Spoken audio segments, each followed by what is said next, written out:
عليكم ورحمة الله وبركاته. الحمد لله رب العالمين.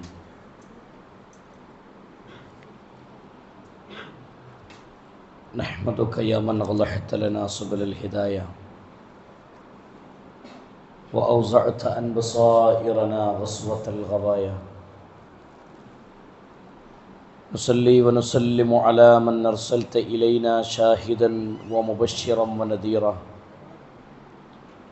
وداعيا إلى الله بإذنه وهو سراجا منيرا. أعوذ بالله من الشيطان الرجيم. بسم الله الرحمن الرحيم. يا أيها الذين آمنوا اتقوا الله حق تقاته ولا تموتن إلا وأنتم مسلمون. رب اشرح لي صدري ويسر لي أمري واحلل عقدة من لساني يفقهوا قولي.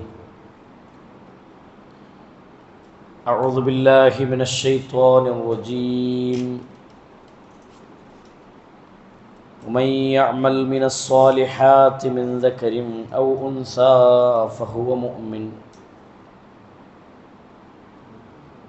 فأولئك يدخلون الجنة ولا يظلمون نقيرا. സ്നേഹാദരണീയരായ സത്യവിശ്വാസികളെ, സത്യവിശ്വാസിനികളെ, സഹോദരന്മാരെ, സഹോദരിമാരെ, സൃഷ്ടിക്കുകയും പരിപാലിക്കുകയും ചെയ്യുന്ന ലോകരക്ഷിതാവായ അല്ലാഹു സുബ്ഹാനഹു വ തആലയുടെ നിയമനിർദ്ദേശങ്ങൾ, വിധിവിലക്കുകൾ ജീവിതത്തിലുടനീളം കാത്തു സൂക്ഷിച്ചുകൊണ്ട് ജീവിക്കണമെന്ന് ആമുഖമായി തന്നെ ഉണർത്തുകയാണ്, ഓർമ്മപ്പെടുത്തുകയാണ്. പരിശുദ്ധ ദീനുൽ ഇസ്ലാം കൽപ്പിച്ചിട്ടുള്ള നിർദ്ദേശങ്ങൾ അനുസരിച്ചുകൊണ്ട് അള്ളാഹുവിൻ്റെ നിയമവിധികൾക്കനുസരിച്ച് ജീവിതത്തെ ചിട്ടപ്പെടുത്താനാണ് നമ്മൾ ഒരുമിച്ച് കൂടിയിരിക്കുന്നത്. പരിശുദ്ധ റമദാനിലെ ഏറ്റവും വിലപ്പെട്ട സമയങ്ങളെ അള്ളാഹുവിൻ്റെ മാർഗത്തിൽ വിനിയോഗിക്കാൻ വേണ്ടി നമ്മൾ ഈ സമയം ലൈലത്തുൽ ഖദറിനെ പ്രതീക്ഷിച്ചുകൊണ്ടും രാത്രി ഇബാദത്തുകളെ സജീവമാക്കി രാത്രിയും പകലും ഹയാത്താക്കി മുന്നോട്ട് പോകാനുള്ള നിയ്യത്തോടു കൂടി ഒരുമിച്ചിരിക്കുന്ന സമയമാണിത്. അല്ലാഹു സുബ്ഹാനഹു വ തആല നമ്മുടെ ഒരുമിച്ച് കൂടൽ നമ്മിൽ നിന്ന് സ്വാലിഹായ കർമ്മമായി സ്വീകരിക്കുമാറാവട്ടെ. നാടൊട്ടാകെ കലുഷിതമായി നിൽക്കുന്ന, ദിനേന പ്രശ്നങ്ങളും പ്രയാസങ്ങളും നിറഞ്ഞു നിൽക്കുന്നൊരു സാഹചര്യം നമ്മുടെ മുന്നിലുണ്ട്. എവിടെ തിരിഞ്ഞു നോക്കിയാലും സമാധാനമാണ് മനുഷ്യർക്ക് ആവശ്യം. കുടുംബ രംഗങ്ങളെ പരിശോധിക്കുമ്പോൾ കുടുംബരംഗങ്ങളിൽ സ്വസ്ഥതയില്ലായ്മ കൂടുതൽ അനുഭവിച്ചുകൊണ്ടിരിക്കുകയാണ്. നാട്ടിലേക്കിറങ്ങി നാടുകളിൽ ഇന്ന് രാഷ്ട്രീയ രംഗത്താവട്ടെ, രാജ്യത്ത് നിയമങ്ങൾ നടപ്പിലാക്കിക്കൊണ്ടിരിക്കുന്ന നിയമപാലകരാകട്ടെ, എല്ലാവരും ബേജാറിലാണ്. വരും തലമുറയെ ഓർത്തുകൊണ്ടുള്ളൊരു പേടി. കൊലപാതകങ്ങളും കൊലവിളികളും ലഹരിയുടെ വലുപ്പം, അതിൻ്റെ വിശാലമായ ഓരോ ദിവസത്തെ കണക്കും മനുഷ്യരെ ഞെട്ടിപ്പിച്ചുകൊണ്ടിരിക്കുക. ഇങ്ങനെ എല്ലാ രംഗങ്ങളിലും മനുഷ്യന്മാർ അസ്വസ്ഥമായ ഒരു അന്തരീക്ഷത്തിൽ ജീവിക്കുമ്പോൾ പരിഹാരത്തിൻ്റെ വഴി അന്വേഷിക്കുന്ന ഒട്ടനവധി ആളുകളെ നമുക്ക് കാണാൻ കഴിയും. കുടുംബരംഗത്ത് സ്വസ്ഥത നഷ്ടപ്പെട്ട് സമാധാനം അന്വേഷിക്കുന്നവർ, കച്ചവടത്തിൻ്റെ മേഖലകളിൽ സമാധാനം അന്വേഷിക്കുന്നവർ, ഒരു ഇബാദത്ത് ചെയ്യുന്നിടത്ത് പോലും ഒരു സ്വസ്ഥത ആഗ്രഹിക്കുന്ന ആളുകളാണ് നമ്മളെല്ലാവരും. എവിടെ പോയി നമ്മുടെ സമാധാനം? തിരിച്ചു പിടിക്കാനുള്ള മാർഗം എന്താണെന്ന് റഹ്മാനായ റബ്ബ് നമ്മളെ ബോധ്യപ്പെടുത്തുന്നുണ്ട്. പരിശുദ്ധ ഖുർആനിലെ 16-ാമത്തെ അധ്യായം സൂറത്തുൻ നഹലിലെ 112-ാമത്തെ വചനം. ഈ ആയത്തിൽ അള്ളാഹു ഒരു ഖറിയത്തിനെ സംബന്ധിച്ച് വിശദീകരിക്കുകയാണ്. ഒരു ഖറിയത്ത് എന്ന് പറഞ്ഞാൽ ഒരു പട്ടണം, ഒരു പട്ടണവാസികൾ, ആ പട്ടണത്തിലുള്ള ആളുകളുടെ പ്രത്യേകത അള്ളാഹു ഈ ആയത്തിലൂടെ വിശദീകരിക്കുന്നുണ്ട്. അള്ളാഹു സുബ്ഹാനഹു വ തആല വിഷയം തുടങ്ങുന്നത് വളറബല്ലാഹു മസലൻ ഖറിയ. അള്ളാഹു സുബ്ഹാനഹു വ തആല നിങ്ങൾക്ക് ഒരു പട്ടണത്തെ ഉപമയായി പഠിപ്പിച്ചു തരുന്നുണ്ട്. ആ പട്ടണത്തിന്റെ പ്രത്യേകത ഒന്ന് കാനത്ത് ആമിനൻ, ഒന്നവർ നിർഭയരായി നിൽക്കുന്ന ആളുകളാണ്. ആ പട്ടണവാസികൾ നിർഭയരാണ്, പേടില്ലാതെ ജീവിക്കുന്ന ആളുകളാണ്. രണ്ടാമത്തത് മുത്മഇന്ന, സമാധാനമുള്ളൊരു ജീവിതമാണ് അവരുടെ ജീവിതം. മൂന്നാമത്തെ കാര്യം യഅ്തിഹാ റിസ്ഖുഹാ റഗദം മിൻ കുല്ലി മകാൻ. യഅ്തിഹാ റിസ്ഖുഹാ, അവരുടെ റിസ്ഖിനെ, ഭക്ഷണം അവർക്ക് എത്തിച്ചു കൊടുക്കുന്നുണ്ട്. റഗദം മിൻ കുല്ലി മകാൻ, മറ്റു പ്രദേശങ്ങളിലുള്ള ആളുകൾ അവർക്ക് ഭക്ഷണവും എത്തിച്ചു കൊടുക്കുന്നുണ്ട്. ഈ മൂന്ന് അനുഗ്രഹങ്ങൾ അള്ളാഹുവിന്റെ നിഅമത്തുകൾ കിട്ടിയ ഒരു ഗ്രാമവാസികളെ കുറിച്ച് അള്ളാഹു വിശദീകരിക്കുന്നു. ഏതൊരു മനുഷ്യന്റെ ജീവിതത്തിലും അനിവാര്യമായ മൂന്ന് നിഅമത്തുകൾ അവർക്ക് ലഭിച്ചുകൊണ്ടിരിക്കുന്നു. ഒന്ന് മുത്മഇന്നത്തൻ, സമാധാനമുണ്ട്. രണ്ട് നിർഭയത്വമുള്ള ഒരു ജീവിതം, ആമിനൻ, അവർ നിർഭയരാണ്. മൂന്ന് യഅ്തിഹാ റിസ്ഖുഹാ റഗദം മിൻ കുല്ലി മകാൻ, പട്ടിണിയില്ലാത്തൊരു ജീവിതവും അള്ളാഹു അവർക്ക് സമ്മാനിച്ചു. ഇത് ഏതൊരു മനുഷ്യനും കൊതിക്കുന്നതാണ്. ഒരു മനുഷ്യന്റെ സ്വസ്ഥമായ ജീവിതത്തിന് അനിവാര്യമാണ് ഈ മൂന്നെണ്ണം. പേടില്ലാത്തൊരു ജീവിതം, സമാധാനം നിറഞ്ഞൊരു ജീവിതം, മൂന്നാമത്തത് പട്ടിണിയില്ലാത്ത ജീവിതം. ഇത് മൂന്നും ലഭിച്ചാൽ ഒരു മനുഷ്യന്റെ ജീവിതത്തിൽ പിന്നെ പെറുപെറുക്കാനൊന്നുമില്ല. ഏകദേശം അവന്റെ കാര്യങ്ങൾ ഒരു സലാമത്തായ ഒരു അന്തരീക്ഷത്തിലാണ്. ആ ഗ്രാമവാസികളുടെ പ്രത്യേകത അള്ളാഹു കൂടി പഠിപ്പിക്കുന്നത്, ഈ മൂന്ന് അനുഗ്രഹങ്ങളും അള്ളാഹു കൊടുത്തതിന് ശേഷം ആ ജനങ്ങൾ എന്ത് ചെയ്തു? ആ ജനങ്ങൾ ഫകഫറത് ബിഅൻഉമില്ലാഹ്, അവർ അള്ളാഹുവിന്റെ നിഅമത്തുകൾക്ക് എതിരായിട്ട് അവർ നിഷേധത്തിന്റെ സ്വരം കൊണ്ടുവരാൻ തുടങ്ങി. ജീവിതത്തെ അവർ കഫറത്ത്, അള്ളാഹുവിനെ നിഷേധിച്ചുകൊണ്ട് എന്ന് പറഞ്ഞാൽ അള്ളാഹുവിന് നന്ദികേട് കാണിച്ചുകൊണ്ട് ജീവിക്കാൻ തുടങ്ങി. ഇവിടെ നന്ദികേട് കൊണ്ട് ഉദ്ദേശിച്ചത് എന്താ?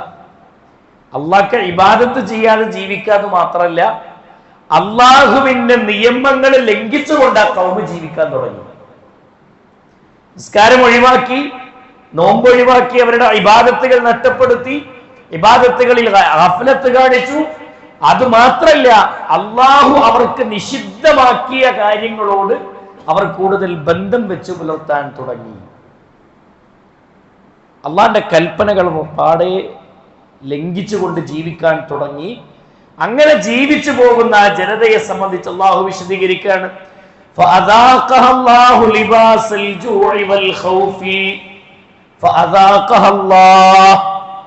അങ്ങനെ അവർ ജീവിക്കാൻ തുടങ്ങിയപ്പോൾ അള്ളാഹു അവരെ ധരിപ്പിച്ചു, ലിബാസൻ, വസ്ത്രമാക്കി അള്ളാഹു അവർക്ക് അണിയിച്ചു കൊടുത്തു.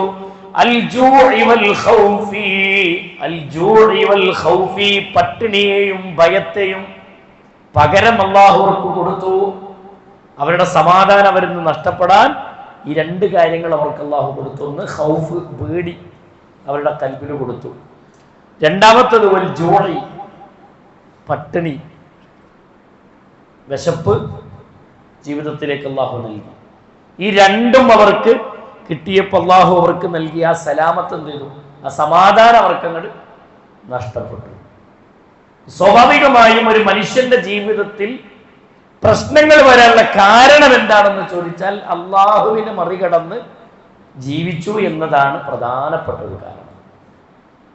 എൻ്റെ സാമ്പത്തികമായി ഞാനിങ്ങനെ ഇടിവ് വരാനുള്ള കാരണം എന്താ? നമ്മളൊന്ന് റിവേഴ്സ് ഗിയർ ഇട്ടാൽ നമുക്ക് മനസ്സിലാവും എവിടെയാണ് തകരാറ് പറ്റിയത്. എവിടെയാണ് പ്രശ്നം പറ്റിയത്? കൊടുത്തു തീർക്കേണ്ട സക്കാത്തിന്റെ കണക്ക്, കൊടുക്കേണ്ട സ്വതക്കകൾ, അങ്ങനെ ഓരോ രംഗങ്ങളും നമ്മൾ പരിശോധിച്ചാൽ സാമ്പത്തികമായി ഞാൻ അധ്വാനിക്കുന്നിടത്ത് എവിടെയോ ചില തകരാറുകൾ പറ്റിയിട്ടുണ്ടോ? അന്യന്റെ മുതൽ എന്റെ അക്കൗണ്ടിലേക്ക് വന്നിട്ടുണ്ടോ? എല്ലാ രംഗങ്ങളും ഒന്ന് പരിശോധിച്ചാൽ മതി. അള്ളാഹു നമുക്ക് ബോധ്യപ്പെടുത്തി തരുന്ന വാക്കുകൾ. അതുകൊണ്ട് റസൂൽ കരീം സല്ലല്ലാഹു അലൈഹി വസല്ലം നമുക്ക് പഠിപ്പിച്ചു തന്നു, നിങ്ങളുടെ സമാധാനം നഷ്ടപ്പെടാനുള്ള ഒന്നാമത്തെ കാരണം അള്ളാഹുവിന് നന്ദികേട് കാണിച്ച് ജീവിച്ചതാണ്. അതുകൊണ്ട് നന്ദിയുള്ള അടിമകളായി മാറലാണ് പരിഹാരത്തിന്റെ ഒന്നാമത്തെ മാർഗം. അല്ല പറഞ്ഞതുപോലെ ജീവിക്കാൻ ഒരുങ്ങലാണ് ഒന്നാമത്തെ വഴി.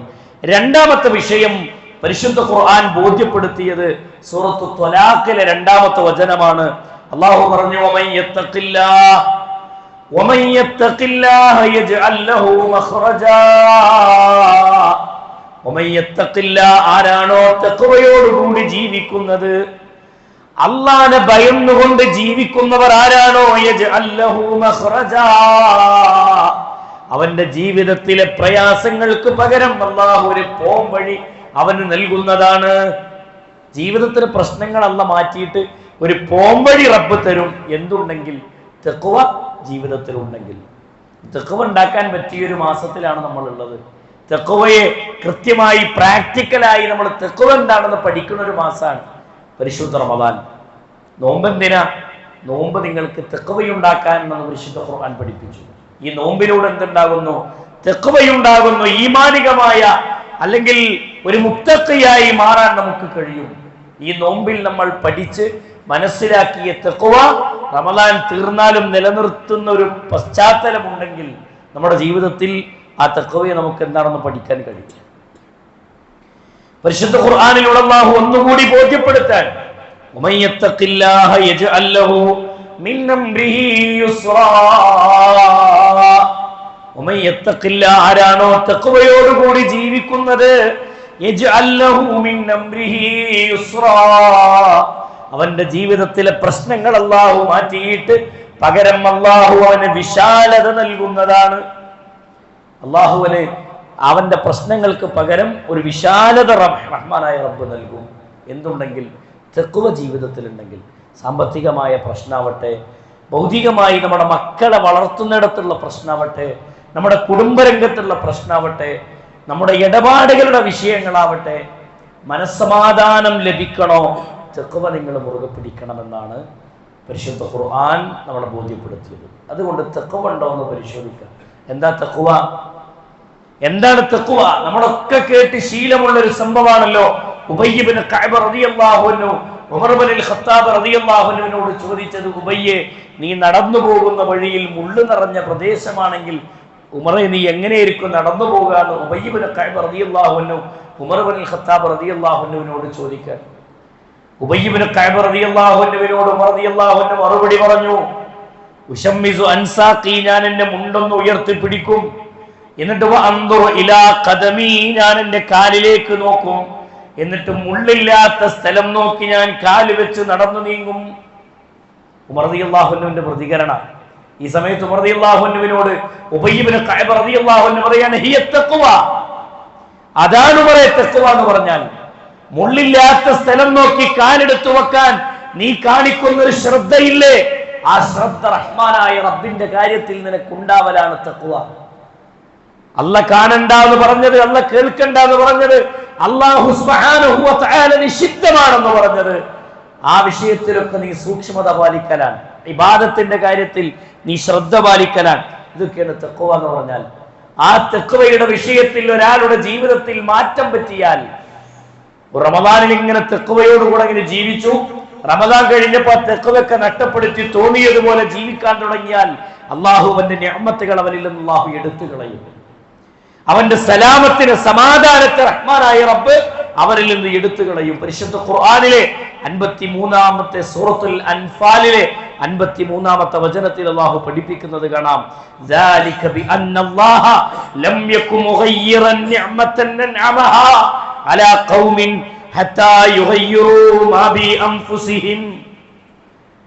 പരിശുദ്ധ ഖുർആൻ പഠിപ്പിക്കുകയാണ്, ഒരു സമൂഹത്തിന് അല്ലെങ്കിൽ ഒരു വ്യക്തിക്ക് അള്ളാഹു ചെയ്തു കൊടുത്ത അനുഗ്രഹങ്ങൾ അവൻ സ്വന്തം നിലപാടിൽ മാറ്റം വരുത്താത്ത കാലത്തോളം അള്ളാഹു അത് അവനിൽ നിന്ന് മാറ്റുകയില്ല, എടുത്തു കളയുകയില്ല. നമ്മുടെ നിഅമത്തിനെ റബ്ബ് നമ്മളിൽ നിന്ന് എടുത്തു കളയാതിരിക്കണമെങ്കിൽ തഖ്വ നിലനിർത്തുന്ന ആളുകളായി മാറണം.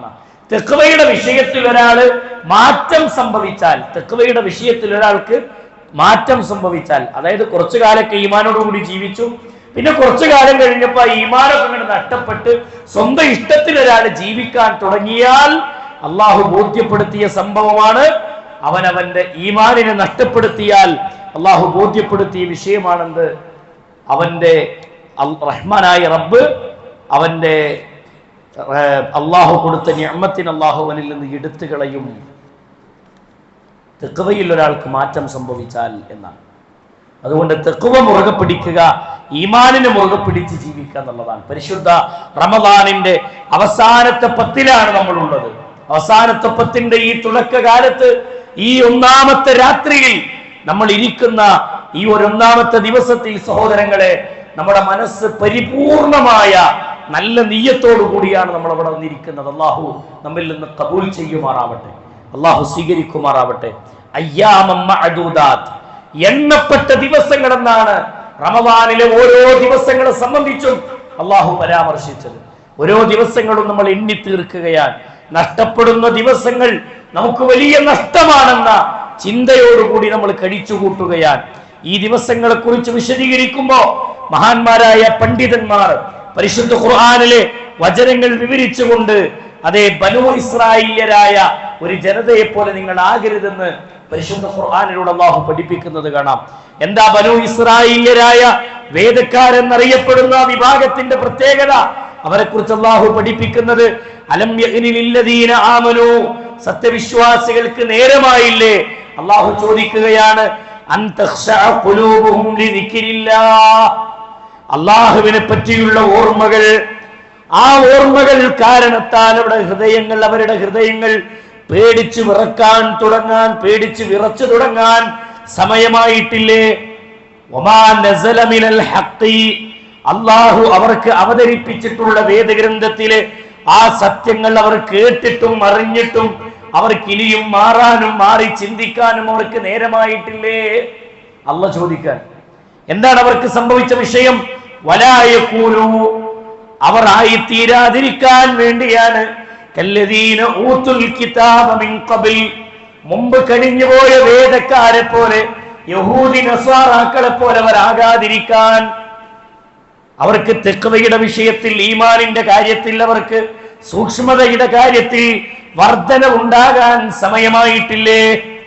ആ വേദക്കാരുടെ പ്രത്യേകത അവർ പഠിപ്പിക്കുന്നത്, ഫഖാല അലൈഹിമുൽ അമദ്, വേദം കിട്ടിയ കുറച്ചു കാലം, ഖുർആനിന്റെ ആയത്തുകൾ, ഖുർആനിന്റെ അതേ ഹദീസുകളുടെ വചനങ്ങൾ, അതൊക്കെ നമ്മുടെ കയ്യിൽ കിട്ടിയ ഈ റമദാനിന്റെ കുറച്ചു കാലം നമ്മളിങ്ങനെ സജീവമായി 15 ദിവസമൊക്കെ ഉഷാറായി, അല്ലെങ്കിൽ അവസാനത്തെ 10 പ്രതീക്ഷിച്ചുകൊണ്ട് ഒന്നാമത്തെ രാത്രിയിൽ നമ്മളുണ്ട്, രണ്ടാമത്തെ രാത്രിയിൽ നമ്മളുണ്ട്, തുടർന്നങ്ങനെ പോകുമ്പോ ആ റമദാനിന്റെ അവസാനത്തെ 10 കാണുന്ന ഈമാനികമായ ആ ഒരു മുഹബ്ബത്തും ആ ഈമാനികമായ വർധനവും നമ്മളിൽ നിന്ന് നഷ്ടപ്പെട്ടുകൂടാ. വേദക്കാർക്ക് പറ്റിയത് എന്താണ്? വേദം കിട്ടിയ കുറച്ചു കാലം അവർ അള്ളാനെ ഭയന്നും അള്ളാനെ സൂക്ഷിച്ചും അവർ ജീവിച്ചു. ആ വേദം കിട്ടി കുറച്ചു കാലം കഴിഞ്ഞപ്പോൾ ഫത്വാല അലൈഹിമുൽ അമദ്, അവരെന്ത് ചെയ്തു? കാലം കുറച്ച് പിന്നിട്ടപ്പോൾ ഫഖസത്ത് ഖുലൂബുഹും, അവരുടെ ഹൃദയങ്ങൾ കടുത്തുറച്ചു പോയി എന്ന് പരിശുദ്ധ ഖുർആൻ പറയാം. പിന്നെ ഈമാനൊക്കെ നഷ്ടപ്പെട്ട് ഒരു ഈമാനികമായ ഒരു മുന്നേറ്റമില്ലാത്തൊരവസ്ഥ അവർക്കുണ്ടായി. തഖ്വയുടെ കാര്യത്തിലൊക്കെ ഒരു സൂക്ഷ്മതയും ശ്രദ്ധയും ഇല്ലാതെ അവർ ജീവിക്കാൻ തുടങ്ങുന്ന ഒരു സാഹചര്യം അള്ളാഹു അവരെ പിടികൂടുമെന്ന് പരിശുദ്ധ ഖുർആൻ ബോധ്യപ്പെടുത്തും. റമദാൻ കിട്ടിയിട്ടും ഈ റമദാനിലേക്കൊരു മുന്നേറ്റത്തിന്റെ സാഹചര്യം നന്നാവാനുള്ള അവസരങ്ങൾ ഉണ്ടായിട്ടും ഈ റമദാനിന്റെ അവസാനത്തെ 10 തീരിനോടുകൂടി ഈമാനും ഇഖ്ലാസൊക്കെ നഷ്ടപ്പെട്ടു പോകുന്ന ഒരു സാഹചര്യമാണോ ഈ റമദാൻ? വെറുതെയാണെന്ന് നമ്മൾ മനസ്സിലാക്കണം. അള്ളാഹു മനസ്സിലാക്കാനുള്ള തൗഫീഖ് നൽകുമാറാവട്ടെ. അതാണ് പരിശുദ്ധ ഖുർആൻ പറഞ്ഞത്, ذلك بأن الله لم يكن مغيرا نعمة أنعمها على قوم حتى يغيروا ما بأنفسهم. സ്വയം തഖ്വയുടെ വിഷയത്തിൽ മാറ്റം വരുത്താത്ത കാലത്തോളം അവരുടെ നിഅമത്തിനെ അല്ലാഹുവിൽ നിന്ന് എടുത്തു കളയുകയില്ല. നമ്മുടെ റഹ്മാനായ റബ്ബ് നമുക്ക് തന്ന അനുഗ്രഹങ്ങൾ നമ്മളിൽ നിന്ന് ഇല്ലാതെയാകാൻ കാരണം നമ്മുടെ തഖ്വയിൽ സംഭവിക്കുന്ന വീഴ്ചയാണെന്ന തിരിച്ചറിവാണ് നമ്മുടെ ജീവിതത്തിൽ ഏറ്റവും പ്രധാനം. മൂന്നാമത്തെ കാര്യം സഹോദരങ്ങളെ, സുഹൃത്തുക്കളെ, റസൂൽ കരീം സല്ലല്ലാഹു അലൈഹി വസല്ലമ പഠിപ്പിച്ചു. മൂന്നാമത്തെ വിഷയം, സ്വസ്ഥത ഒരു മനുഷ്യന്റെ ജീവിതത്തിൽ നഷ്ടപ്പെടാനുള്ള മൂന്നാമത്തെ കാരണം പാപങ്ങൾ വർദ്ധിക്കലാണ്. തിന്മകൾ ജീവിതത്തിൽ ചെയ്യുന്ന ആളുകളുണ്ടെങ്കിൽ അവൻ്റെ മനസ്സെപ്പോഴും മലീമസമായിരിക്കും, അവൻ്റെ മനസ്സെപ്പോഴും അസ്വസ്ഥമായിരിക്കും.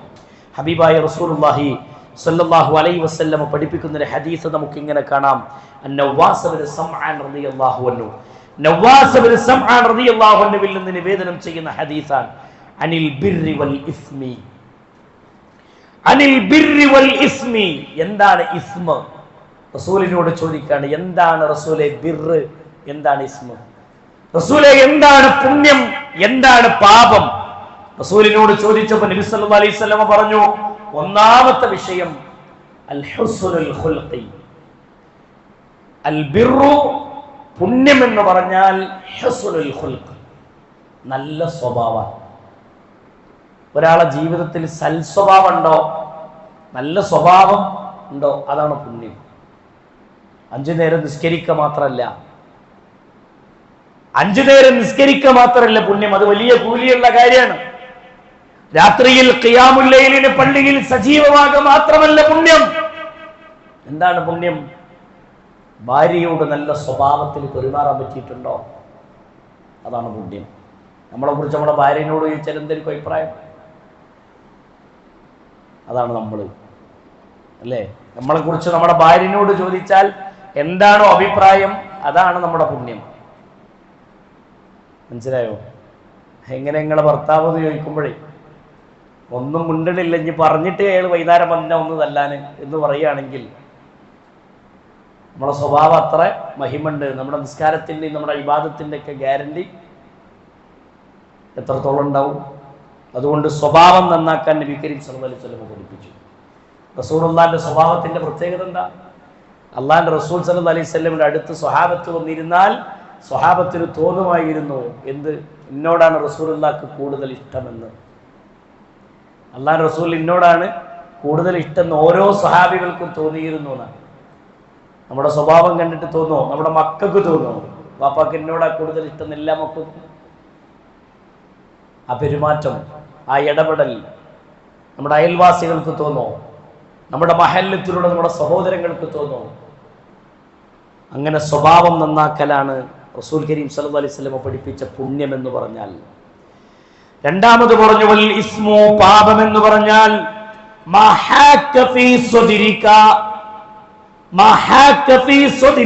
നിന്റെ മനസ്സിൽ ചൊറിച്ചിലുണ്ടാക്കുന്ന കാര്യങ്ങൾ ചെയ്യലാണ്. ഒരു കാര്യം ചെയ്യുമ്പോൾ മനസ്സിന് ചൊറിച്ചിലുണ്ടാകുന്നുണ്ടോ, അതെല്ലാം പാവാണ്. മനസ്സിന് ചൊറിച്ചിൽ പറഞ്ഞാൽ ചെയ്യണോ വേണ്ടേ എന്നൊരു തോന്നൽ വരിക. ഞാനിത് ചെയ്താൽ ശരിയാകുമോ, പാടുണ്ടോ പാടില്ലേ എന്ന് തോന്നിക്കൊണ്ട് ചെയ്യുന്ന സംഭവം ഉണ്ടല്ലോ. ചെയ്ത് കഴിഞ്ഞിട്ട് തോന്നും ചെയ്യേണ്ടില്ലായിരുന്നു. അങ്ങനെ തോന്നുന്ന കാര്യങ്ങളൊക്കെ പാപത്തിൽപ്പെട്ടതാണ്. അവിടെ നിർത്തിയില്ല റസൂലുള്ളാഹ്. അള്ളാഹുവിന്റെ റസൂൽ തുടർന്ന് പറഞ്ഞു, ജനങ്ങൾ കാണുന്നതിന് നീ വെറുക്കുകയും ചെയ്യാൻ, അതൊക്കെ പാപ. ഞാനിത് ചെയ്യുന്നത് ആരെങ്കിലും കാണുമോന്ന് പേടിച്ചിട്ട് ചെയ്യുന്നൊരു പ്രവർത്തനം ഉണ്ടോ, അതെല്ലാം പാപമാണെന്ന് റസൂലുള്ളാഹി സ്വല്ലല്ലാഹു അലൈഹി വസല്ലം. ഞാൻ ഈ പ്രവർത്തനം ചെയ്താൽ ഞാൻ ഈ ചെയ്യുന്നത് ആളുകൾ കാണുമോ എന്ന് വിചാരിച്ചുകൊണ്ട് ചെയ്യുന്ന കാര്യങ്ങളുണ്ടോ, അതെല്ലാം പാപമാണെന്ന് റസൂലുള്ളാഹി സ്വല്ലല്ലാഹു അലൈഹി വസല്ലം. ഇമാം മുസ്ലിം ഉദ്ധരിക്കുന്ന സ്വഹീഹ് മുസ്ലിമിലെ ഹദീസാണ്. ഈ ഹദീസിനെ വിശദീകരിച്ചുകൊണ്ട് മഹാനായ ഇമാം നവവി റഹ്മത്തുള്ളാഹി അലൈഹി പറയുന്നൊരു വാചകം കാണാം. വമഅന ഹക്ക ഫീ സ്വദ്രിക്, ഹക്ക ഫീ സ്വദ്രിക, മനസ്സിന് ചൊറിച്ചിലുണ്ടാക്കുന്നത് എന്നതുകൊണ്ടുള്ള ഉദ്ദേശം, അതിന്റെ മഅന ഐ തഹറക ഫീ, നിന്റെ മനസ്സ്, അത് നിന്റെ മനസ്സിൽ വല്ലാത്ത ചലനം ഉണ്ടാക്കിക്കൊണ്ടിരിക്കും. മനസ്സിൽ വല്ലാത്ത ചലനം. ഒരു കാര്യം ചെയ്തു കഴിഞ്ഞിട്ട് മനസ്സിൻ്റെ ഉള്ളിൽ ചലനം ഉണ്ടാകണ്ടോ, ചെയ്തു പോയല്ലോ റബ്ബേ, ചെയ്യാൻ പാടില്ലായിരുന്നല്ലോ റബ്ബേ എന്നൊരു തോന്നൽ, അതവന്റെ മനസ്സിൽ നിരന്തരം വേട്ടയാടും. ഒരു തെറ്റ് ചെയ്താൽ. രണ്ടാമത്തത് വതറദ്ദദ, അത് ഇടക്കിടക്ക് അവനെ ഓർമ്മപ്പെടുത്തിക്കൊണ്ടിരിക്കും. ചെയ്തു പോയ തെറ്റവൻ അങ്ങനെ ഓർമ്മപ്പെടുത്തിക്കൊണ്ടിരിക്കും, നിർത്തിയില്ല. ഇമാം നവവി റഹ്മത്തുള്ളാഹി അലൈഹി പറയാണ്, വലം യൻശരിഹ് ലഹു സദർ, അവന്റെ മനസ്സൊരിക്കലും അതിലേക്ക് പാകപ്പെട്ടു വരൂല, ഒരിക്കലും അതിലേക്ക് പാകപ്പെട്ടു വരില്ല. ജസ്റ്റ് നമ്മളൊന്ന് ചിന്തിക്കാം. ഉമ്മയുടെ കഴുത്തറുത്ത് കൊന്നൊരു ചെറുപ്പക്കാരനെ കേരളം വായിച്ചല്ലോ. ഉമ്മാനെ കൊന്ന് കളഞ്ഞിട്ട് യാതൊരു കൂസലില്ലാതെ പോലീസുകാരൻ്റെ കൂടെ വാഹനത്തിൽ കയറി പോകുന്ന ഒരുത്തൻ ഏത് തെളിവെടുപ്പിന് കൊടുത്താലും എൻ്റെ ഉമ്മാക്ക് എൻ്റെ ഉമ്മ എന്നെ പ്രസവിച്ചതിന് ഞാൻ കൊടുത്ത ശിക്ഷയാണെന്ന് ലഹരിയുടെ ആഴങ്ങളിലേക്ക് ഇറങ്ങിച്ചെന്ന ചെറുപ്പക്കാരെന്ന് പറയുന്നുണ്ടെങ്കിൽ അല്ലേ, ആലോചിച്ച് അത്ര ധീരതയോടെ സംസാരിച്ചൊരുത്തൻ ഓനെ 15 കൊല്ലം ജയിലിലിട്ടിട്ട് ആ 15 കൊല്ലം കഴിഞ്ഞ് അവന്റെ ശരീരത്തിൽ ആൽക്കഹോളിന്റെ അംശങ്ങളൊക്കെ കുറഞ്ഞിട്ടോ തിരിച്ചു വരിക വീട്ടിലേക്ക്. അന്ന് അവനക്ക് തോന്നുകയാണ് ഒന്ന് നന്നാവണം. അവൻ വീട്ടിലേക്ക് കയറി വരുമ്പോൾ അവന്റെ മാനസികാവസ്ഥ തരും. അവൻ കൊന്നുകളഞ്ഞവന്റെ ഉമ്മയെ കുറിച്ച് ഓർക്കുമ്പോൾ അവന്റെ മനസ്സ് അവനക്ക് പിടിച്ചാൽ കിട്ടും. ഇത് മാത്രം ചിന്തിച്ചാൽ മതി. ഇമാം നവവി റഹ്മത്തുള്ളാഹി അലൈഹിയുടെ ഈ വാചകം. പിന്നെ അവിടെ നിന്ന് അങ്ങോട്ടും എൻ്റെ മനസ്സിന് സ്വസ്ഥത ഉണ്ടാവുമോ സഹോദരങ്ങളെ? ഉണ്ടാവും, സമാധാനം ഉണ്ടാവും. ഒരു തെറ്റ് ചെയ്താൽ ആ തെറ്റിന്റെ ഫലം വലം യൻശരിഹ് ലഹു സദർ, അവന്റെ മനസ്സിങ്ങനെ എപ്പോഴും അലട്ടിക്കൊണ്ടിരിക്കും. അതിങ്ങനെ എപ്പോഴും അതിലേക്ക് ഒരു നന്മയുടെ ഭാഗത്തേക്ക് അത് പാകപ്പെട്ടു വരാൻ കുറച്ച് പ്രയാസവും. ഇസ്തിഗ്ഫാറുകൾ വർദ്ധിപ്പിക്കണം. അള്ളാഹു മനസ്സിലാക്കാനുള്ള തൗഫീക്ക് നൽകട്ടെ. എന്നിട്ട് ഇമാം നവവി റഹ്മത്തുള്ളാഹി അലൈഹി പറയാണ്, വഹസല ഫീ ഖൽബി മിൻഹു ശക്കി വഖൗഫി, വഹസല ഫീ ഖൽബി മിൻഹു ശക്കി വഖൗഫി, അവന്റെ മനസ്സിൽ എപ്പോഴും ഒരു സംശയം, അവന്റെ കാര്യത്തിൽ ഒരു ഡൗട്ട് ഇങ്ങനെ അവന്റെ മനസ്സിൽ എപ്പോഴും ഉണ്ടാവും. വഖൗഫി, ഒരു പേടിയും അവന്റെ മനസ്സിൽ കടന്നുകൂടും. തിന്മ ചെയ്തവന്റെ മനസ്സെപ്പോഴും പേടിയുള്ള മനസ്സായിരിക്കും. തിന്മ ചെയ്ത് ജീവിക്കുന്നവന്റെ മനസ്സെപ്പോഴും അസ്വസ്ഥമായിരിക്കും. സമാധാനം ഉണ്ടാവില്ല, ഒരു അസ്വസ്ഥമായ അവസ്ഥയായിരിക്കുമെന്ന് റസൂലുള്ളാഹി സ്വല്ലല്ലാഹു അലൈഹി വസല്ലമയുടെ ഹദീസിനെ വിശദീകരിച്ച് ഇമാം നവവി റഹ്മത്തുള്ളാഹി അലൈഹി വിശദീകരിക്കുന്ന ഭാഗം നമുക്ക് കാണാം. അതുകൊണ്ട് പാപങ്ങളില്ലാതെ ജീവിക്കലാണ് മനസ്സമാധാനത്തിന് ഏറ്റവും നല്ല മാർഗം. മനസ്സമാധാനത്തിന് ഏറ്റവും നല്ല മാർഗം ഒന്ന്, അള്ളാഹുവിൻ്റെ നിയമങ്ങൾ അനുസരിച്ചുകൊണ്ട് നന്ദിയുള്ള ആളുകളായി ജീവിക്കുക. 2, തെഖ്വയെ മുറുകെ പിടിച്ചുകൊണ്ട് ജീവിക്കുക. ആ തെഖ്വയുടെ വിഷയത്തിൽ മാറ്റം വരുത്താതെ അതിനെ നിലനിർത്തിക്കൊണ്ട് മുന്നോട്ട് കൊണ്ടുപോകാൻ സാധിക്കുക. 3ാമത്തെ കാര്യം, പാപങ്ങളിൽ നിന്ന് വിട്ടു നിൽക്കുക, തെറ്റ് ചെയ്യാതിരിക്കുക. ഒരു കാര്യം എൻ്റെ മനസ്സിൽ ഞാനിത് ചെയ്താൽ കുറ്റമാകുമോ എന്ന് തോന്നൽ വരുന്നുണ്ടോ, അത് ചെയ്യാതിരിക്കുക. അതെൻ്റെ ജീവിതത്തിൽ ഞാൻ തുടരൂലെന്ന് തീരുമാനിക്കാം. എങ്കിൽ നമ്മുടെ ജീവിതത്തിൽ വിജയം നേടാൻ കഴിയും. അതുപോലെ തന്നെ 4ാമത്തെ വിഷയം, മനസ്സിന് സമാധാനം കിട്ടാനുള്ള ഏറ്റവും നല്ല മാർഗം പരിശുദ്ധ ഖുർആനിലെ സൂറത്തുൽ നഹ്ലിലെ 97ാമത്തെ വചനത്തിൽ അല്ലാഹ് പഠിപ്പിക്കുന്ന വാക്ക് കാണാം. മൻ അമില സ്വാലിഹൻ മിൻ ദക്കരിൻ ഔ ഉൻസാ ഫഹുവ മുഅ്മിൻ. മൻ അമില സ്വാലിഹൻ, ആരെങ്കിലും അമൽ സ്വാലിഹാത്തുകൾ വർദ്ധിപ്പിച്ചാൽ, സൽക്കർമ്മങ്ങൾ ആരെങ്കിലും വർദ്ധിപ്പിച്ചാൽ, മിൻ ദക്കരിൻ ഔ ഉൻസാ, ആണാവട്ടെ പെണ്ണാവട്ടെ, ആരാണോ സുഹൃതങ്ങൾ വർദ്ധിപ്പിക്കുന്നത്, എങ്ങനെയുള്ള സുഹൃതം, വഹുവ മുഅ്മിനുൻ, ഈമാനോട് കൂടി നന്മകൾ ചെയ്യുന്ന ആളുകൾ, വിശ്വാസം നിലനിർത്തിക്കൊണ്ട് നന്മകൾ വർദ്ധിപ്പിക്കുന്ന ആളുകൾ, അവരെ സംബന്ധിച്ച് അല്ലാഹു പറഞ്ഞു, ഫലനുഹിയന്നഹു ഹയാതൻ ത്വയ്യിബാ, ഫലനുഹിയന്നഹു ഹയാതൻ ത്വയ്യിബാ, അവന്റെ ജീവിതം അല്ലാഹു അവനെ ഏറ്റവും നല്ല ജീവിതം അല്ലാഹു സമ്മാനിക്കുന്നതാണ്. ഇഹലോകത്തെ ജീവിതം അല്ലാഹു വെടുപ്പുള്ള വൃത്തിയുള്ള ഒരു ജീവിതം അല്ലാഹു കൊടുക്കും. എന്തുണ്ടെങ്കിൽ അമൽ സ്വാലിഹാത്ത് ജീവിതത്തിലുണ്ടെങ്കിൽ, സൽക്കർമ്മങ്ങൾ ഉണ്ടെങ്കിൽ, ഖുർആൻ ഓത്തും, അതേപോലെ തന്നെ ദിക്റുകളും പ്രാർത്ഥനകളും തൗബയും നിസ്കാരവും സുന്നത്തുകളുടെ വർധനവും, ഇങ്ങനെ എണ്ണി എണ്ണി പഠിപ്പിച്ച സ്വതക്ക വർദ്ധിപ്പിക്കലും, പാവപ്പെട്ടവന്റെ വിഷമം തിരിച്ചറിഞ്ഞ് പാവപ്പെട്ടവരുടെ ആവശ്യങ്ങൾ നിർവഹിച്ചു കൊടുക്കുന്നതും, ഇങ്ങനെ എണ്ണി ഒരുപാട് നന്മകൾ നമ്മുടെ ജീവിതത്തിൽ നേടാനുള്ള ഒരുപാട് നന്മകൾ. ഇതിലൊക്കെ ശ്രദ്ധിക്കുന്ന ആളുകളുണ്ടോ, അവർക്ക് സ്വസ്ഥത ഉണ്ടാവും, അവർക്ക് സമാധാനം ഉണ്ടാവും. അള്ളാഹു മനസ്സിലാക്കാനുള്ള തൗഫീഖ് നൽകുമാറാവട്ടെ. അപ്പോൾ ആലോചിച്ച് നോക്കി, നന്മ വർദ്ധിപ്പിക്കാൻ നമുക്ക് കഴിഞ്ഞിട്ടുണ്ടോ? ആളുകളെ കാണിക്കാനുള്ള നന്മയല്ല, ഫഹുവ മുഅ്മിനുൻ, ഈമാനോടുകൂടി നന്മ ചെയ്യണം, ഇഖ്ലാസോടുകൂടി നന്മ ചെയ്യണം. ഒരു നന്മക്ക് റബ്ബിൻ്റെ അടുക്കൽ നിന്ന് പ്രതിഫലം പ്രതീക്ഷിച്ചുകൊണ്ട് നന്മ ചെയ്യണം. മനസ്സിലായോ? അതിൻ്റെ കൂടെ അല്ലേ എല്ലാവരും? ഈമാനോടെ നന്മ ചെയ്യാൻ ഞാനൊരു കഥ പറയാം. ഉമർ ഇബ്നുൽ ഖത്താബ് റളിയല്ലാഹു അൻഹുവിൻ്റെ ഭരണകാലം. സുബഹിൻ്റെ നിസ്കാരം കഴിഞ്ഞിട്ട് വീട്ടിൽ നിന്ന് ഇറങ്ങിപ്പോകും ഉമർ റളിയല്ലാഹു അൻഹു. പള്ളിയിൽ നിന്ന് ഇറങ്ങിയിട്ട് വേഗത്തിൽ നടന്നു പോകും ഉമർ ഇബ്നുൽ ഖത്താബ് റളിയല്ലാഹു അൻഹു. പള്ളിയിൽ നിന്ന് ഇറങ്ങിയിട്ട് വളരെ വേഗത്തിൽ നടന്നു പോകും. കുറച്ച് ദിവസം ഇങ്ങനെ തുടർന്നപ്പോ സ്വഹാബികൾക്കൊക്കെ ഒരു സംശയം, എവിടേക്കാ ഉമർ പോണേ, എങ്ങോട്ടാ ഉമർ പോണേ? ഉമറിന്റെ ഈ പോക്ക് അത്ര ശരിയല്ല എന്ന് ചില സ്വഹാബികൾക്ക് തോന്നി. ഉമർ റളിയല്ലാഹു അൻഹുവിന്റെ പിന്നാലെ, ഉമർ അറിയാതെ ഉമറിന്റെ പിന്നാലെ ഫോളോ ചെയ്തു ത്വൽഹ റളിയല്ലാഹു അൻഹു പിന്നാലെ പോയി. ത്വൽഹ റളിയല്ലാഹു അൻഹു പിന്നാലെ ഇങ്ങനെ പോയി കാണുന്നത് ഉമർ റളിയല്ലാഹു അൻഹു ഒരു വീട്ടിലേക്ക് കയറി പോകുന്നതാണ്. ഒരു വീട്ടിലേക്ക് ഉമർ റളിയല്ലാഹു അൻഹു കയറി ചെല്ലുന്നതാണ് ത്വൽഹ റളിയല്ലാഹു അൻഹു കണ്ടത്. അള്ളാന്റെ റസൂലിന്റെ സ്വഹാബിയായ ഉമർ ഇബ്നുൽ ഖത്താബ്, ഭരണാധികാരിയായ ഉമർ ഇബ്നുൽ ഖത്താബ് ആ വീട്ടിലേക്ക് കയറി ചെല്ലുന്നത് കണ്ടപ്പോൾ ത്വൽഹ റളിയല്ലാഹു അൻഹു മറഞ്ഞിരുന്നു. എന്താ ഉമർ ചെയ്യണമെന്നറിയാൻ. ദിവസങ്ങൾ പിന്നെ കുറച്ച് സമയം കഴിഞ്ഞിട്ട് ഉമർ ഇബ്നുൽ ഖത്താബ് റളിയല്ലാഹു അൻഹു വീട്ടിൽ നിന്ന് ഇറങ്ങിപ്പോയി. ഇറങ്ങിപ്പോയപ്പോൾ ത്വൽഹ റളിയല്ലാഹു അൻഹു വീട്ടിലേക്ക് കയറി ചെന്നു. വീട്ടിലേക്ക് കയറി ചെന്ന ത്വൽഹ കാണുന്നത് വയോവൃദ്ധയായ ഒരു സ്ത്രീയാണ്. അനങ്ങാൻ കഴിയാതെ കിടക്കുന്ന വാർദ്ധക്യത്തിൻ്റെ അങ്ങേയറ്റത്തെത്തിയ ഒരു സ്ത്രീ, കിടക്കുന്ന സ്ഥലത്തു നിന്ന് എഴുന്നേൽക്കാൻ പറ്റാത്തൊരു സ്ത്രീ.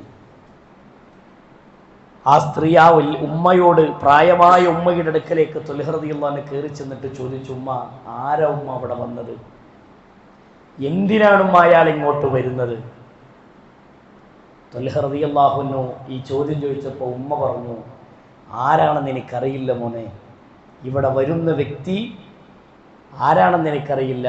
അയാളാണ് എന്നെ ശുദ്ധിയാക്കാറുള്ളത്, അയാളാണ് എൻ്റെ വസ്ത്രം അലക്കി തരാറുള്ളത്, അയാളാണ് എൻ്റെ വീട് വൃത്തിയാക്കാറുള്ളത്, അയാളാണ് എനിക്ക് ഭക്ഷണം പാകം ചെയ്തു തരുന്നത്. എല്ലാം ആ മനുഷ്യനാണ്.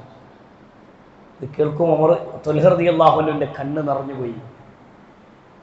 ത്വൽഹ റളിയല്ലാഹു അൻഹു ഈ വാചകം കേട്ട ഉടനെ കണ്ണ് നിറഞ്ഞുപോയി. എന്നിട്ട് ഉമ്മ ത്വൽഹ റളിയല്ലാഹു അൻഹുവിനോട് പറഞ്ഞൊരു വാക്ക്, ആരാണെന്ന് എനിക്കറിയില്ല, പക്ഷെ ഒരു കാര്യം ഉറപ്പാണ് മോനെ, ആ വന്ന വ്യക്തി നമ്മുടെ ഭരണാധികാരിയായ ഉമറിനേക്കാൾ നല്ല മനുഷ്യനാണ്. എങ്ങനെ വന്നത് ഉമറാണെന്ന് പോലും ആ ഉമ്മക്കറിയില്ല. ആ ഉമ്മയുടെ അടുക്കലേക്ക് ഉമർ റളിയല്ലാഹു അൻഹു തന്റെ ഭരണകാലത്ത് കയറി വരുന്നൊരു ഭരണാധികാരിയായിരിക്കുന്ന ഉമർ, 20 ഭൗതിക സാമ്രാജ്യത്തിന്റെയും ഏകാത്മീയ സാമ്രാജ്യത്തിന്റെയും ഭരണാധികാരിയായ ഉമർ തന്റെ ദൗത്യം നിർവഹിക്കാൻ വേണ്ടി വരുന്നത് സഹോദരങ്ങളെ വാർദ്ധക്യത്തിൽ കിടക്കുന്ന ഉമ്മയെ പരിചരിക്കാനാണ്, സ്വന്തം ഉമ്മയല്ല. എന്നിട്ടും ആ വീട്ടിൽ ആരുമില്ലെന്നറിഞ്ഞ് ഉമർ റളിയല്ലാഹു അൻഹു പരിചരണം നൽകി മടങ്ങുന്നുവെങ്കിൽ ചരിത്രത്തിൽ നമുക്ക് കാണാം, ത്വൽഹ റളിയല്ലാഹു അൻഹു വീട്ടിന്റെ മുറ്റത്തേക്ക് ഇറങ്ങി നിന്നിട്ട് പറഞ്ഞൊരു വാക്ക്, സഖിലതുക ഉമ്മുക യാ ത്വൽഹ, ത്വൽഹ നിന്റെ ഉമ്മയെ നിനക്ക് നഷ്ടപ്പെടട്ടെ ത്വൽഹത്തെ. അസറാത്തി ഉമറ തൽതമിസ്, ഉമറിന്റെ കുപ്പായ കൈയിന്റെ നീളക്കുറവ് നോക്കി നടന്ന ത്വൽഹത്തെ, നിനക്ക് നിന്റെ ഉമ്മയെ നഷ്ടപ്പെടട്ടെ ത്വൽഹ. സ്വന്തം ശപിച്ചുകൊണ്ട്. അന്നത്തെ കാലത്ത് അറബികളുടെ ഒരു ശൈലിയായിരുന്നു അത്. ഒരു ദുഃഖം വരുമ്പോൾ അവരങ്ങനെ പ്രയോഗിക്കുമായിരുന്നു. ചെയ്യാൻ പാടില്ലാത്തൊരു സംഭവത്തെ അവരുടെ ജീവിതത്തിൽ തോന്നിയതിൻ്റെ പേരിൽ അവരങ്ങനെ ശപിച്ചുകൊണ്ട് പറയാം. ത്വൽഹ റളിയല്ലാഹു അൻഹു ഈ വാചകം കേട്ട, ഈ ഉമ്മയുടെ സംസാരം കേട്ട ഉടനെ പറഞ്ഞ വാക്കാണ്. ജീവിതത്തിൽ സഹോദരങ്ങളെ നന്മ ചെയ്യുക എന്ന് പറഞ്ഞാൽ ഉമർ ഇബ്നുൽ ഖത്താബ് റളിയല്ലാഹു അൻഹുവിനെ പോലെയുള്ള സ്വഹാബത്ത് നമുക്ക് കാണിച്ചു തന്നു എന്താണ് പുണ്യം, എന്ത് ചെയ്യലാണ് പുണ്യം. നമ്മൾ മനസ്സിലാക്കണം, നിസ്കാരം, നോമ്പ്, ഇബാദത്തുകൾ ഇതൊക്കെ നിർവഹിക്കുമ്പോൾ ഏത് കർമ്മം ചെയ്യുമ്പോഴാവട്ടെ എൻ്റെ റബ്ബിന് വേണ്ടിയാണ് ഞാനിത് നിർവഹിക്കുന്നത് എന്ന മനസ്സോടെ ചെയ്യാൻ നമുക്ക് കഴിഞ്ഞിട്ടുണ്ടോ? അങ്ങനെ നമുക്ക് സാധിക്കാറുണ്ടോ നമ്മൾ പരിശോധിക്കണം. ഇനി പുണ്യങ്ങളിൽ നിന്ന് ആരെങ്കിലും വിട്ടകന്നാലോ, ഈ സുഹൃതങ്ങൾ വർദ്ധിപ്പിക്കുന്നതിൽ നിന്ന് ആരെങ്കിലും അകന്നുപോയാലോ, വമൻ അഅറള അൻ ദിക്രി ഫഇന്ന ലഹു മഈശത്തൻ ലങ്കാ. നോക്കിങ്ങൾ, വമൻ അഅറള അൻ ദിക്രി, ആരെങ്കിലും അല്ലാഹുവിന്റെ ദിക്റിനെ തൊട്ട് അകന്നുപോയാൽ, അല്ലാഹുവിന്റെ കലാമിൽ നിന്ന് അകന്നാൽ, അല്ലാഹുവിനെ ഓർക്കുന്നതിൽ നിന്ന് അകന്നാൽ, ഇബാദത്തുകളിൽ നിന്ന് അകന്നാൽ, ഫഇന്ന ലഹു മഈശത്തൻ ലങ്കാ, അവർക്ക് അല്ലാഹു ഞെരുക്കത്തിന്റെ ഒരു ജീവിതം അല്ലാഹു നൽകുന്നതാണ്. അള്ളാഹനെ ഓർത്ത് ജീവിച്ച് അള്ളാഹ്ക്ക് പുണ്യം ചെയ്ത് ജീവിച്ചാൽ അവന്റെ ജീവിതം ഒരു നല്ല ജീവിതം അല്ലാഹു നൽകുന്നു പറഞ്ഞു. അതേ റബ്ബ് പറയാണ്, ആരെങ്കിലും എന്നെ ഓർക്കുന്നതിൽ നിന്ന് അകന്നു ജീവിച്ചാൽ അള്ളാഹു പറഞ്ഞത് അവന്റെ ജീവിതം അല്ലാഹു ഞെരുക്കത്തിന്റെ ഒരു ജീവിതമാക്കി മാറ്റും. അള്ളാഹു കാത്തിരക്ഷിക്കുമാറാവട്ടെ. അതുകൊണ്ട് ഇത്തരം കാര്യങ്ങളൊക്കെ സൂക്ഷിക്കാനും ശ്രദ്ധിക്കാനും കഴിഞ്ഞാൽ നമ്മുടെ മനസ്സിനൊരു സ്വസ്ഥതയും ഒരു സമാധാനവും കണ്ടെത്താൻ നമുക്ക് കഴിയും. സഹോദരങ്ങളെ, അഞ്ചാമത്തെ വഴിയാണ് ദിക്റുകൾ നിലനിർത്തുക എന്നുള്ളത്. ജീവിതത്തിൽ ഒരുപാട് പ്രശ്നങ്ങൾ മാറിക്കിട്ടണമെങ്കിൽ അദ്കാറുകൾ നമ്മുടെ ജീവിതത്തിൽ നിലനിർത്തണം. ദിക്റുല്ലാഹ്, അല്ലാഹു പറഞ്ഞല്ലോ, അല്ലദീന ആമനൂ വതത്മഇന്നു ഖുലൂബുഹും ബിദിക്രില്ലാഹ് അലാ ബിദിക്രില്ലാഹി തത്മഇന്നുൽ ഖുലൂബ്. അല്ലദീന ആമനൂ, വിശ്വസിക്കുന്നവരെ, വിശ്വസിച്ചവരെ, വതത്മഇന്നു ഖുലൂബുഹും ബിദിക്രില്ലാഹ്, അല്ലാഹുവിനെ ഓർത്തുകൊണ്ട് മനസ്സുകൾ ശാന്തമാക്കി തീർത്തവരെ, അലാ, നിങ്ങൾ അറിയണം, ബിദിക്രില്ലാഹി തത്മഇന്നുൽ ഖുലൂബ്, അല്ലാഹുവിനെ ഓർക്കുന്നതിലൂടെ നിങ്ങളുടെ മനസ്സുകൾ നിങ്ങൾക്ക് സമാധാനമുള്ളൊരു കൽബിനെ നിങ്ങൾക്ക് നേടിയെടുക്കാൻ പറ്റും. എന്തിലൂടെ? അലാ, നിങ്ങൾ അറിയണം, ബിദിക്രില്ലാഹ്, അല്ലാഹുവിനെ കുറിച്ചുള്ള ദിക്റുകൾ കൊണ്ട്, ദുആകൾ കൊണ്ട്, അദ്കാറുകൾ നിലനിർത്തുന്നത് കൊണ്ട് നിങ്ങൾക്ക് കിട്ടുന്ന നേട്ടം തത്മഇന്നുൽ ഖുലൂബ്, നിങ്ങളുടെ മനസ്സിന് സമാധാനം ഉണ്ടാവും. അതുകൊണ്ട് രാവിലെയും വൈകുന്നേരമൊക്കെയുള്ള പ്രാർത്ഥനകൾ വർദ്ധിപ്പിക്കുക, അദ്കാറുകൾ ജീവിതത്തിൽ നിലനിർത്തുക. സുബ്ഹാനല്ലാഹ്, അൽഹംദുലില്ലാഹ്, ലാ ഇലാഹ ഇല്ലല്ലാഹ്, അല്ലാഹു അക്ബർ, ലാ ഹൗല വലാ ഖുവത ഇല്ലാ ബില്ലാഹ്, ഇങ്ങനെയുള്ള ദിക്റുകളൊക്കെ ജീവിതത്തിൽ മുറുകെ പിടിക്കുക. സഹോദരങ്ങളെ, പ്രാർത്ഥന ആയുധമായി സ്വീകരിക്കുക. ദുആയാണ് നമ്മുടെ ജീവിതത്തിൽ ഏറ്റവും പ്രധാനം. ബദറിൽ കിടക്കുന്ന ബദറിന്റെ ഭൂമിയിൽ അടരാടിയ ബദരീങ്ങൾ അവർക്ക് സഹായത്തിന് വേണ്ടി മലക്കുകളെ അല്ലാഹ് ഇറക്കി എന്ന് പരിശുദ്ധ ഖുർആൻ പഠിപ്പിക്കുന്നുണ്ട്. ഇത് തസ്തഗീസൂന റബ്ബക്കും ഫസ്തജാബ ലക്കും അന്നീ മുമിദ്ദുക്കും ബിഅൽഫിൻ മിനൽ മലായികത്തി മുർദിഫീൻ. അല്ലാഹു 1000-ലധികം വരുന്ന മലക്കുകളെ ബദറിലേക്ക് ഇറക്കിയിട്ട് അല്ലാഹ് സഹായിച്ചു എന്ന് പറയണമെങ്കിൽ എന്തുകൊണ്ടാണ് ബദറിലേക്ക് മലക്കുകൾ ഇറക്കാനുള്ള കാരണം അല്ലാഹ് പറഞ്ഞത്? ഇത് തസ്തഗീസൂന റബ്ബക്കും, നിങ്ങൾ അല്ലാഹുവിനോട് ചോദിച്ചത് കൊണ്ടാണ്. ഇന്നത്തെ നമ്മുടെ നാട്ടിലെ നമ്മുടെ മക്കൾ കഴിച്ചിലായി വരണമെങ്കിൽ ഒറ്റ മാർഗമുള്ളൂ, ദുആ. പ്രാർത്ഥനയല്ലാതെ വേറൊരു പരിഹാരമല്ല. നേരെ വരുന്ന ബസ്സിന്റെ മുന്നിൽ MDMA ഉപയോഗിച്ചിട്ട് നെഞ്ചും വിരിച്ച് നിൽക്കുന്ന ഒരുത്തനെ ഏതർത്ഥത്തിലാണ് നമ്മൾ തിരിച്ചു കൊണ്ടുവരിക? പരിശുദ്ധ ഖുർആൻ അവന്റെ കൽബിലേക്ക് ഇറങ്ങുകയല്ലാതെ, അള്ളാഹുവിന്റെ ഹിദായത്തിന്റെ വഴി അവന്റെ ഹൃദയത്തിലേക്ക് ഇറങ്ങുകയല്ലാതെ വേറൊരു പരിഹാരത്തിന്റെ മാർഗം നമ്മുടെ മുന്നിലില്ല. ഇല്ല സഹോദരങ്ങളെ, നമ്മുടെ രാജ്യം, നമ്മുടെ നാട് നശിച്ചുകൊണ്ടിരിക്കുമ്പോ, ധാർമ്മികമായ യാതൊരു ചിന്തയുമില്ലാതെ അധാർമികമായി കുത്തഴിഞ്ഞുകൊണ്ടിരിക്കുമ്പോ അവരെ തിരിച്ചു പിടിക്കാനുള്ള ഏക മാർഗം ഈ ദീനിലേക്ക് അവരെ തിരിച്ചു കൊണ്ടുവരലാണ്. അതിന് മനസ്സറിഞ്ഞ ദുആ വേണം, പ്രാർത്ഥന വേണം. മാതാപിതാക്കളുടെ ദുആ ഏറ്റവും പ്രധാനമാണ്. ഇന്നത്തെ കാലത്ത് മക്കളെ ശപിക്കുന്ന മാതാപിതാക്കളുണ്ട്, മക്കൾക്ക് വേണ്ടി പ്രാർത്ഥിക്കുന്ന മാതാപിതാക്കൾ വളരെ കുറവാണ്. എന്തോ ചെയ്ത് കുറച്ചു കാലമൊക്കെ അധ്വാനിച്ചവരെ പോറ്റി വളർത്തി ഒരു ലെവലിലേക്ക് എത്തിയപ്പോൾ പിന്നെ അവർക്കൊരു സ്വാതന്ത്ര്യം നൽകണമെന്ന് ചിന്തിക്കുന്ന കാഴ്ചപ്പാട് എന്ന് നമ്മുടെ മനസ്സിൽ വന്നു തുടങ്ങിയോ, ആ സ്വാതന്ത്ര്യം നമ്മൾ കൊടുത്തതോടുകൂടി മക്കൾ പൂർണ്ണമായും സ്വതന്ത്രരായി ജീവിക്കാൻ തുടങ്ങി. ആ സ്വാതന്ത്ര്യത്തിൽ അവർ നമ്മുടെ കൈവിട്ട് പോയപ്പോൾ ഇന്ന് നമ്മൾ തല തല്ലി കരയാം. തല തല്ലിയിട്ട് കരയാണ് നമ്മളെ മക്കൾ പോയല്ലോ. നമ്മുടെ ജീവിതത്തിൽ സംഭവിച്ച പ്രശ്നങ്ങൾ തന്നെയാണ് ഇതിൻ്റെ ഒക്കെ കാരണം. നമ്മൾ തിരിച്ചറിയാം.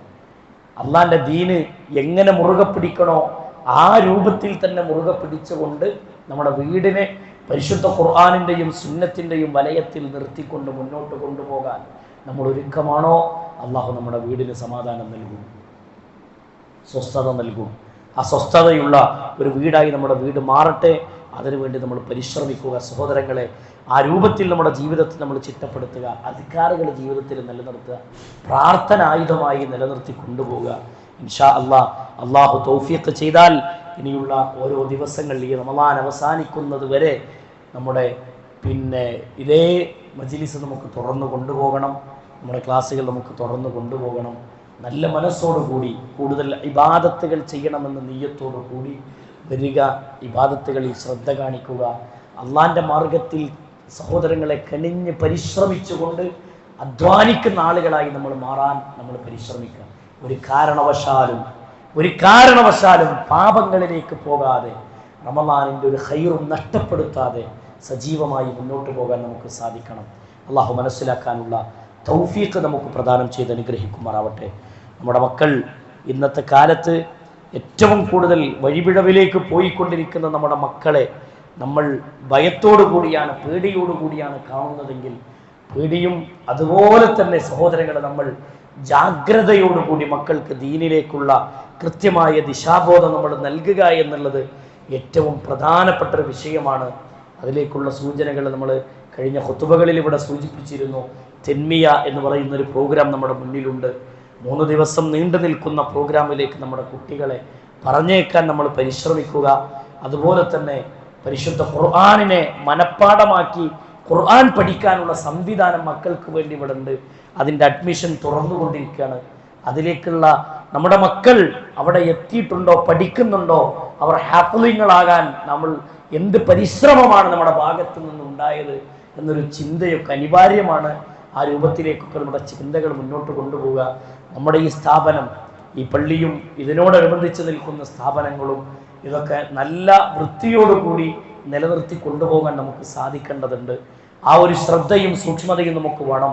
സാമ്പത്തികമായ എല്ലാ സഹായങ്ങളും, ശാരീരികമായി നമ്മളെ കൊണ്ട് ചെയ്യാൻ കഴിയുന്ന എന്തെല്ലാം സഹായങ്ങളുണ്ടോ എല്ലാം ഈ സ്ഥാപനത്തിനു വേണ്ടി നമ്മൾ ചെയ്തു കൊടുക്കണം. പ്രാർത്ഥനയും അനിവാര്യമാണ്. എന്നിട്ട് ഇതിനെങ്ങനെ മുന്നോട്ട് കൊണ്ടുപോയാൽ ആഖിറത്തിലേക്കുള്ള വലിയൊരു മുതൽക്കൂട്ടായി, ഒരു പുണ്യമായി ഇത് രേഖപ്പെടുത്തപ്പെടും എന്ന തിരിച്ചറിവ് നമുക്കുണ്ടാവണം. അതേപോലെ തന്നെ സ്ത്രീകളോടും ഓർമ്മപ്പെടുത്താനുള്ളത്, മക്കളെ കൈപിടിച്ചുയർത്തുന്നിടത്ത് നിങ്ങളുടെ പങ്ക് ചെറുതല്ല, നന്മകൾ വർദ്ധിപ്പിക്കുന്നിടത്ത് നിങ്ങളുടെ പങ്ക് ചെറുതല്ല. ആ കാര്യത്തിലും നിങ്ങളുടെ ശ്രദ്ധയും അനിവാര്യമാണ് എന്ന് പ്രത്യേകം ഓർമ്മപ്പെടുത്തുകയാണ്. അള്ളാഹു മനസ്സിലാക്കാനുള്ള തൗഫീഖ് നൽകുമാറാവട്ടെ.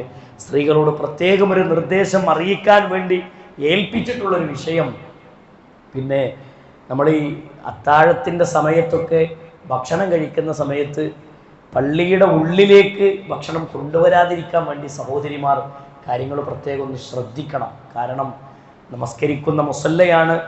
ആ കാർപ്പറ്റിൽ എന്തെങ്കിലും ഒരു അവശിഷ്ടം വീണാൽ അതവിടെ ഒരു സ്മെല്ലായി, ഒരു വൃത്തികേടായി അതവിടെ അങ്ങനെ കിടക്കും.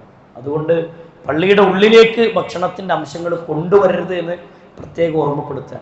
ഇങ്ങനെയൊക്കെ പറഞ്ഞിട്ടും അവശിഷ്ടങ്ങൾ അവിടെ കൊണ്ടുവരുന്ന ഒരവസ്ഥ ഉണ്ടെങ്കിൽ അത്തരം ആളുകൾ പള്ളിയോട് കാണിക്കുന്നതിന് ഹുർമത്ത്, അതിൻ്റെ ഒരു പള്ളിയോടൊരു മര്യാദ ഉണ്ടല്ലോ, ആ മര്യാദ നഷ്ടപ്പെടുത്തുന്നവരായി മാറും എന്ന ഗൗരവം നമ്മൾ ചിന്തിക്കുക. അത് മാത്രമേ ഓർമ്മപ്പെടുത്താനുള്ളൂ. അതൊക്കെ നമ്മൾ ശ്രദ്ധിക്കേണ്ട കാര്യമാണ്. ഒരു പള്ളി വൃത്തിയായി കൊണ്ടു നടക്കുക എന്നുള്ള ബാധ്യത, അതൊക്കെ നമ്മുടെ ബാധ്യത. അതൊക്കെ പുണ്യങ്ങളുടെ കൂട്ടത്തിൽപ്പെട്ടതാണ്.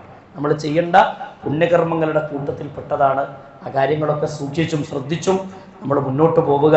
അള്ളാഹു സമ്പത്ത് കൊണ്ടും ശരീരം കൊണ്ടും സമയം കൊണ്ടും അള്ളാന്റെ മാർഗത്തിൽ പണിയെടുക്കുന്ന അധ്വാനിക്കുന്നവരുടെ കൂട്ടത്തിൽ അള്ളാഹു നമ്മെ ഉൾപ്പെടുത്തി അനുഗ്രഹിക്കുമാറാവട്ടെ. ഈ രാത്രിയുടെ സമയത്ത് ഉറക്കൊഴിച്ചുകൊണ്ട് ഇബാദത്ത് ചെയ്യുന്ന ഈ ഒരു നല്ല അവസ്ഥ അള്ളാഹു നമ്മുടെ ജീവിതത്തിൽ എന്നും നിലനിർത്തി തരുമാറാവട്ടെ. ഈ പുണ്യകർമ്മങ്ങൾക്ക് അള്ളാഹു അർഹമായ പ്രതിഫലം റബ്ബിൻ്റെ കോടതിയിൽ അള്ളാഹു നൽകി അനുഗ്രഹിക്കുമാറാവട്ടെ. സമാധാനത്തോടെയും സലാമത്തോടു കൂടിയും നമ്മുടെ വ്യക്തി ജീവിതത്തെയും കുടുംബജീവിതത്തെയും ഇടപാടുകളെയും ഇടപെടലുകളെയും ഒക്കെ മുന്നോട്ട് കൊണ്ടുപോകാൻ അള്ളാഹുവിൻ്റെ ദീന് മുറുകെ പിടിച്ച് ജീവിക്കുന്ന യഥാർത്ഥ മുത്തഖീങ്ങളിൽ, മുഖ്ലിസീങ്ങളിൽ, മുവഹ്ഹിദീങ്ങളിൽ അള്ളാഹു നമ്മെ ഉൾപ്പെടുത്തി അനുഗ്രഹിക്കുമാറാവട്ടെ. ചെറുതും വലുതുമായി നമ്മുടെ ജീവിതത്തിൽ സംഭവിച്ച മുഴുവൻ പാപങ്ങളും അള്ളാഹു നമുക്ക് വിട്ടുപുറത്തു മാപ്പാക്കി തരുമാറാവട്ടെ. സച്ചരിതരായ സ്വഹാബത്ത് പോയ സ്വർഗം, ആ സ്വർഗം ലക്ഷ്യമാക്കിക്കൊണ്ട് മരിക്കുന്നതുവരെ ഈമാനോടുകൂടി മുന്നോട്ട് പോകാനുള്ള തൗഫീഖ് അള്ളാഹു നമുക്ക് പ്രദാനം ചെയ്ത് അനുഗ്രഹിക്കുമാറാവട്ടെ. اللهم اغفر للمؤمنين والمؤمنات والمسلمين والمسلمات الأحياء منهم والأموات إنك مجيب الدعوات يا قاضي الحاجات. اللهم أعز الإسلام والمسلمين وأذل الشرك والمشركين. اللهم يا مقلب القلوب ثبت قلوبنا على دينك. ربنا تقبل منا ربنا تقبل منا ربنا تقبل منا إنك أنت السميع العليم وتب علينا إنك أنت التواب الرحيم. آمين آمين برحمتك يا أرحم الراحمين. وصلى الله على محمد وعلى آله وصحبه أجمعين والحمد لله رب العالمين. السلام عليكم ورحمة الله وبركاته.